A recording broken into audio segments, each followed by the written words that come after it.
BJP రాష్ట్ర అధ్యక్షుడు రామచంద్రరావు లక్ష్యంగా ప్రభుత్వ విప్ బల్మూరి వెంకట్ విమర్శలు గుప్పించారు. విభజన చట్టం ప్రకారం రావాల్సిన నిధుల విషయంలో రాష్ట్ర బీజేపీ నేతలు కేంద్రంపై ఎందుకు మాట్లాడడం లేదని వెంకట్ మండిపడ్డారు. కేంద్రం తీరుపై యువత ఆగ్రహం చూపిస్తే ప్రధాని మీడియాతో మాట్లాడలేక సెల్ఫీ వీడియో తీసుకోవాల్సిన పరిస్థితి ఏర్పడిందని ఎద్దేవా చేశారు. వర్షాలు పడాలని ముఖ్యమంత్రి వరుణయాగం చేస్తే హిందువులమని చెప్పుకునే బీజేపీ నాయకులు యాగాన్ని సైతం వక్రీకరించడం బాధాకరమని బల్మూరి వెంకట్ వ్యాఖ్యానించారు.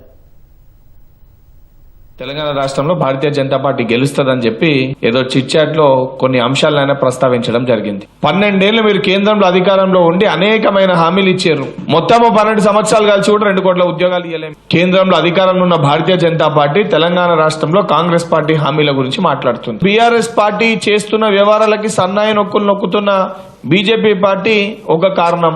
RRR గానీ మెట్రో గానీ కేంద్రానికి వెళ్లి తెలంగాణ రాష్ట్రానికి ఎన్ని నిధులు తీసుకొని వచ్చారంటే చెప్పే సోయి మీకు లేదు. ఆ హామీలను అమలు చేసి మీ యొక్క చిత్తశుద్ధిని మీరు చాటుకోవాలి. అంతెందుకు, అసలు రాష్ట్ర అధ్యక్షునిగా నీ నాయకత్వంలో ఎన్నికలకు వెళ్తారా వెళ్ళరా పరిస్థితి తెలియదు. నీ పరిస్థితే నీకు సక్కలేదు. తెలంగాణ రాష్ట్రంలో భారతీయ జనతా పార్టీ అధికారంలోకి వస్తుందని చెప్పి మాట్లాడుతున్నారు. ఏం చూసి ఓట్లు వేయాలి మీకు జనాలు?